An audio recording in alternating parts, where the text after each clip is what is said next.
It's been a very busy, long working day. I finished a lot of work, but still I have other urgent tasks to finish. Oh, I'm tired. Wish the day was more than 24 hours.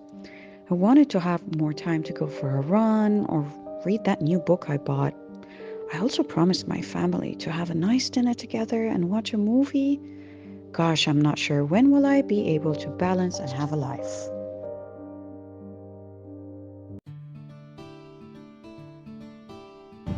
Many times we talk about work-life balance and work-life integration, but we do fail to embrace it.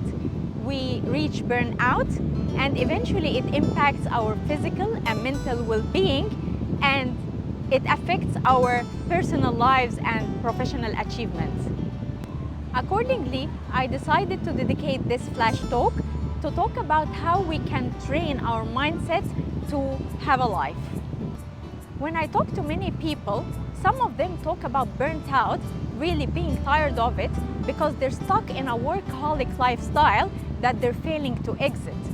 And sometimes when I talk to other people, actually surprisingly it feels like they're bragging about it without they even noticing it, because in their inner mind they believe that like this they're relevant by working longer hours, they're more related to work, they're unreplaceable, and this is the path to success. So let's talk about different methods you can try to apply and train your brain against to be able to disconnect and enjoy life. So tip number one when you work is to remember there is always tomorrow. There is this saying which is very popular, live as if there is no tomorrow. So actually this is the other way around. So there is always tomorrow. So when you have so much work, remember work never finishes, it never ends. You'll keep getting tasks, emergency things come up. So accordingly, what you need to do on daily basis is to focus, prioritize into how you can achieve the maximum outcome from the day. You have 7 to 8 hours a day you can maximize to achieve quality work, and it's not about the quantity. Tip number two is to trust your team and your peers. One big reason why people work a lot and get burned out is because they don't delegate, they don't trust others. They want to do everything themselves for so many different reasons. Sometimes because you believe if you work with others, you lose the credit. Sometimes you want to control everything and you are scared to give it to others. So here you create a bottleneck state where you become a single point of failure. Remember, being a leader, you have to grow others along with your own growth. Tip number three is to take time off and really disconnect.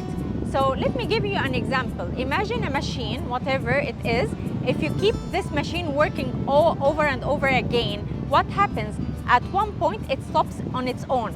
So your brain, your mind, your body is like the machine.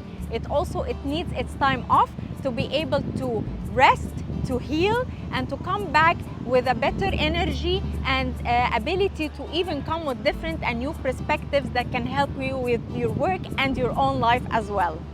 So how can you really take the time off and really disconnect? So the first thing you need to do is really block it in advance. You really need to identify your stand-in. You need to be clear about what needs to be covered during your absence and what needs to wait until you're back. Switch off completely. Don't put your emails on phone, and just make sure that you're enjoying your time with family, friends, or even alone.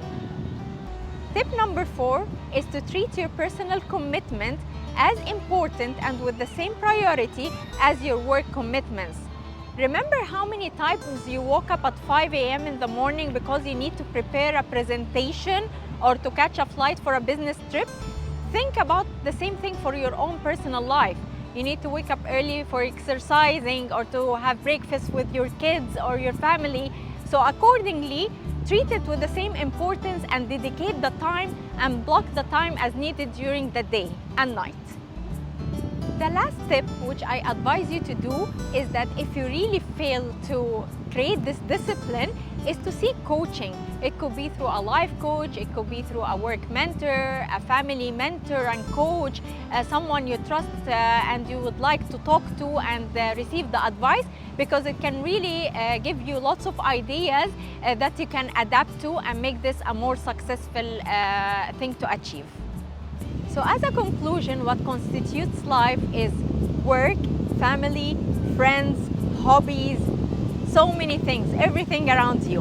So you always remember, I cannot live without work, I cannot live without eating, I cannot live without sleeping. You also cannot live without exercising, having your hobbies, spending time with your family, spending time with your friends. This is all what makes you alive, fresh, and keep growing in both your work and your personal life as well.